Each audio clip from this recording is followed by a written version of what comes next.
অবশেষে বরখাস্ত হলেন পুলিশের বহুল বিতর্কিত হারুনুর রশিদ। হারুনুর রশিদকে সাময়িক বরখাস্ত করা হয়েছে। সাময়িক বরখাস্ত করা হয়েছে হারুনুর রশিদকে।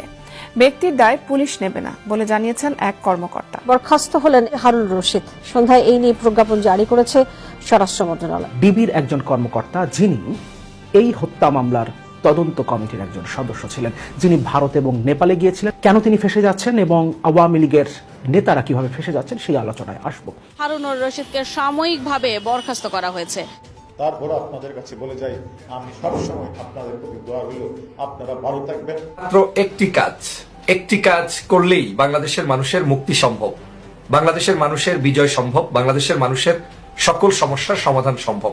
বেনজির বাংলাদেশে আছে, বেনজিরকে সরকার একটা বাউন্ডারি দিয়া তার মধ্যে রাখিয়ে দিচ্ছে যে তুমি এর বাহিরে আর যাবে না।